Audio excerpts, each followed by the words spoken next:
let's bring in Sean Egan of Egan-Jones to tell us a little bit more about what's happening in the world of debt. Sean Egan, this week, Meredith Whitney of Whitney Advisors making some headlines, reiterating her call for at least 100 municipal defaults in the United States.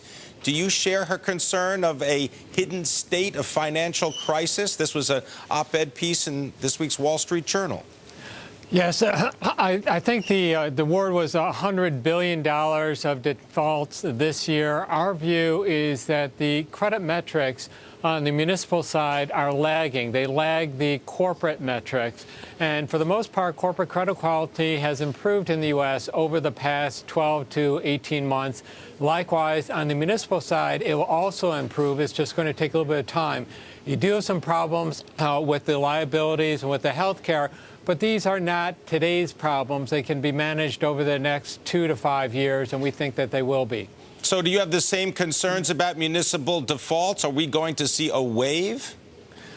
Not to the extent that, in our opinion, that Meredith is predicting. So what should investors be doing? Should they be chasing yield, or should they be shortening their duration right now? What's the strategy? Probably stay the course. Some yields in the Muni area have been fairly attractive. They've been bouncing around, but the credit quality, for the most part, is likely to improve over the next 12 to 24 months. And so, if you're being well paid, if it's a decent obligor, then you probably want to stay the course. All right, turn your attention now, Sean Egan, to the corporate world. Companies such as Johnson & Johnson and Google issuing debt. What do they know that investors don't seem to know? Because why would you buy what they're selling? Because they see that issuance costs are at an incredible low, that it's highly likely that inflation is going to kick up over the next, if you want to use a time frame, 100 years, over the next 100 years. And why not lock in some relatively low rates? And from the market's perspective, these are names that are well established, even though Google hasn't been around that long, are well established and are willing to match some long-term liabilities with these purchases. Sean, does this also have to do with a lack of supply in the marketplace, that you have big institutional investors such as insurance companies and pension funds? They've got to replenish their portfolios, and there just isn't that much available. No, there isn't that much available, and that's reflected in the relatively low rates that are being offered. So if there isn't this supply available, are we going to see less credit-worthy companies come in and try to tap these credit markets? It's already happening, Pimm. You're likely to see a substantial increase in the level of buyout activity over the next couple of years, because there's a disconnect between the values on the equity side versus the values on the fixed income side. And it's natural to arbitrage those two. The banks just have to loosen up, which they're likely to do over the next couple of years. Sean, what about refinancings? Much of the credit activity now has just been refinancing existing debt. There doesn't seem to be a great supply of new debt. Are the refinancings telling us something about the quality of the economy? The economy has, for the most part, been very good. Yeah, the short answer is yes.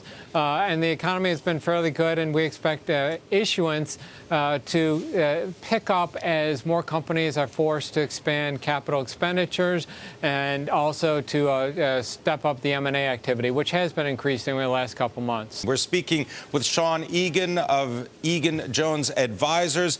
And Sean Egan, there is no agreement, there doesn't seem likely to be one, at least not until the feet are held to the fire, of anything to do with the debt ceiling in the United States. And yet, the 10-year Treasury is yielding 3.17.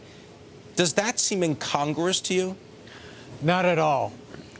The delay in raising the debt ceiling is being done for the right reason, in our opinion, and that is Congress is going through the painful process of cutting expenditures and, in essence, improving the credit quality of the U.S. government more so than it would have been without the cuts. Well, having said that, then do you believe that interest rates will go down? That's a much more complex. That goes beyond just the narrow subject of the credit quality of the U.S. Obviously, it's tied into inflation, the global economy, and so on and so forth. So I don't think the two are directly linked.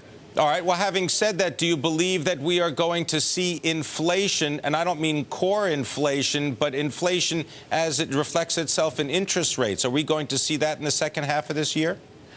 It'd be unusual. The rest of the globe has been experiencing inflation for the most part. It'd be unusual that the U.S. wouldn't experience it also over the next couple of years. The commodity costs are increasing. It seems like every place you turn, costs are increasing.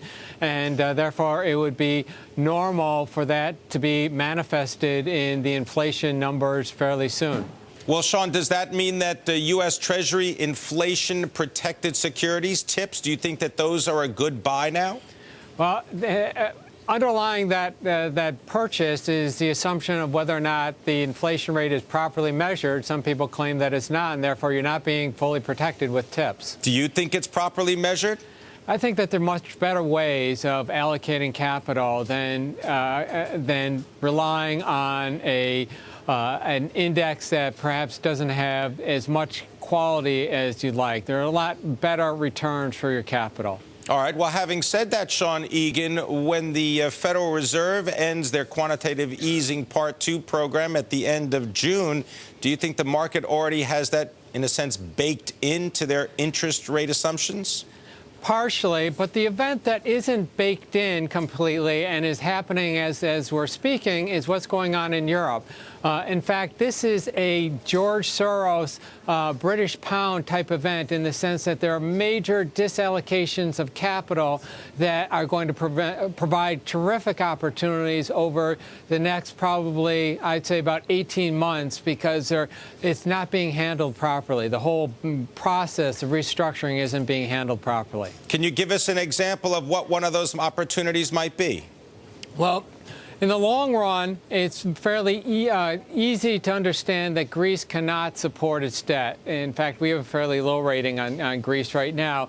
And the question is when the rest of the market is going to realize that. It's shown in the yield, but on the credit default swaps as of yesterday, if you believe that Greece is going to have to restructure, you don't have to pay that much for the credit default swaps on a relative basis. But that's only the primary example of the opportunity. You also have it actually spreading out throughout the whole Eurozone. There's a major restructuring that's going to have to take place throughout the whole area over the next couple of years. Sean Egan, what about the corporate debt of European banks when they finally have to reconcile the real value of their holdings versus what they believe them to be?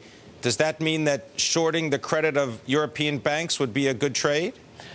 It probably is. The timing is a big issue. I think for the vulnerable countries, those financial institutions, this goes beyond banks, are going to have difficulty funding themselves at reasonable cost. You saw that in Ireland, you're seeing that in Greece, and it's going to go beyond that.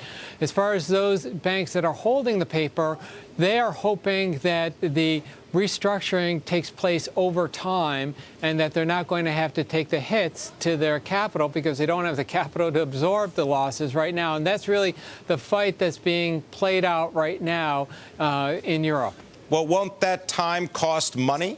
It always does, it seems. Yes, but the losses are already there. They may not be recognized for accounting purposes, but the economic losses are already there, and the question is how they deal with it. And also how the market adjusts for it, too. As more countries, it becomes more obvious that not only can Greece not support its debt, but it goes beyond that with, obviously, Portugal, Spain, continues with Italy, so on and so forth. All right. I want to thank you very much, Sean Egan, joining us from Egan-Jones, giving us his perspective on debt, corporate, government, and municipal. Thank you.